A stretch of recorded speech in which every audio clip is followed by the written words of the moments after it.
Hey guys, welcome to Market Beat. SEBI की तरफ से 2025 के लिए एक बड़ी अनाउंसमेंट हुई है जो आपके इन्वेस्टमेंट्स पर डायरेक्ट इम्पैक्ट डाल सकती है।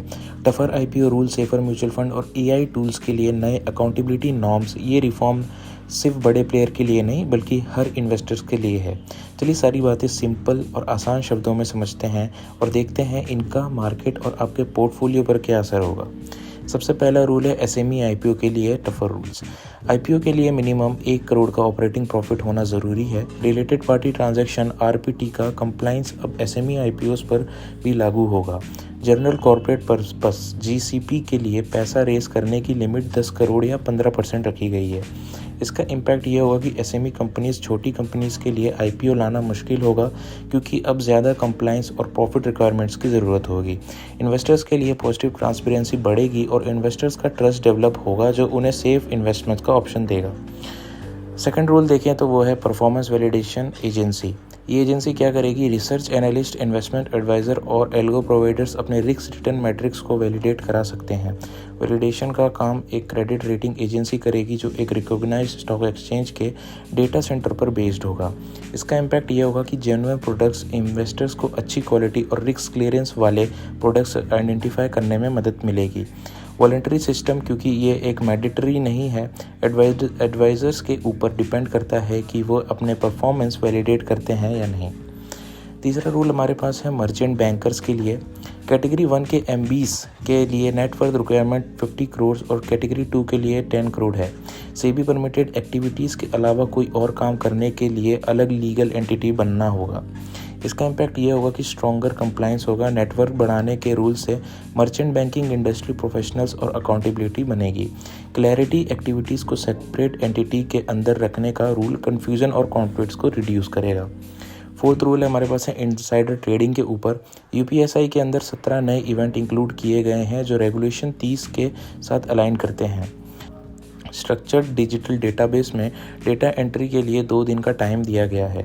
इसका इम्पैक्ट ये होगा कि ट्रांसपेरेंसी बढ़ेगी। इनसाइडर ट्रेडिंग को रोकने के लिए ज़्यादा क्लियर और डिटेल नॉर्म्स होने से फेयर प्रैक्टिसेस प्रमोट होंगी।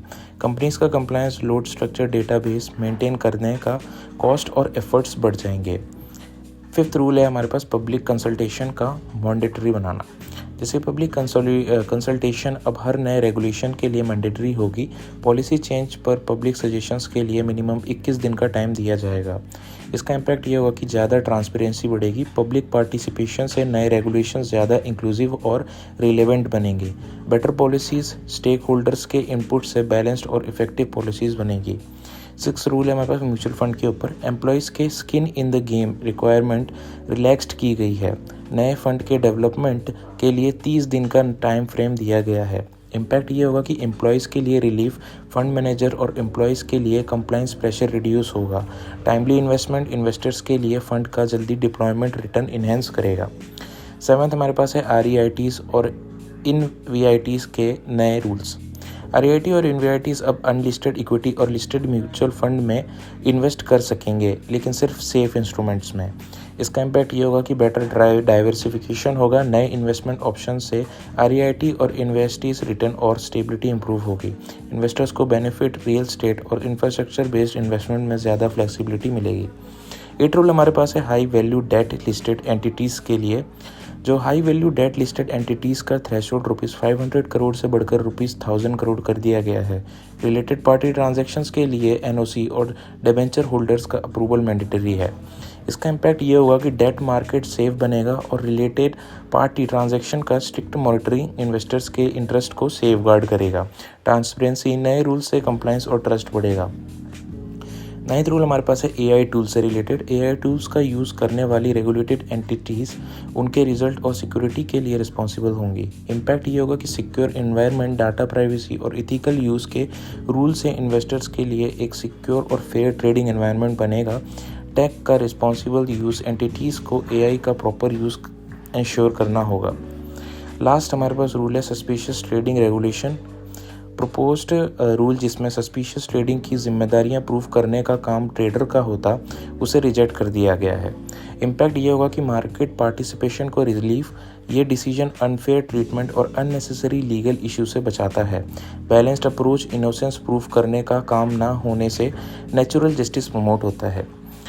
अब देखते हैं आम इन्वेस्टर्स के लिए इसका पूरा जो सारे रूल हमने कवर किए हैं उससे क्या क्या बेनिफिट हो सकते हैं। सबसे पहला है सेफ इन्वेस्टमेंट्स। स्ट्रिक्ट आईपीओ और इनसाइडर ट्रेडिंग रूल से ज़्यादा सेफ्टी मिलेगी। सेकंड है ट्रांसपेरेंट पॉलिसीज़। पब्लिक कंसल्टेशन और परफॉर्मेंस वैलिडेशन जैसे स्टेप से कॉन्फिडेंस बढ़ेगा। थर्ड है बेटर रिटर्न्स। म्यूचुअल फंड और आरईआईटी के नए रूल से इन्वेस्टमेंट का एफिशिएंसी और प्रॉफिटेबिलिटी इंप्रूव होगी। फोर्थ है एआई का रिस्पॉन्सिबल यूज़। डेटा और प्राइवेसी सिक्योर होने से फेयर ट्रेडिंग प्रैक्टिसेस का प्रमोशन होगा। ये नए रूल्स इंडियन मार्केट को सेफ, ट्रांसपेरेंट और इंक्लूसिव बनाने के लिए एक सॉलिड कदम रखते हैं। दोस्तों, अगर आपको इस वीडियो में थोड़ी सी वैल्यू मिली हो तो let me know in the comment section. Thanks for watching.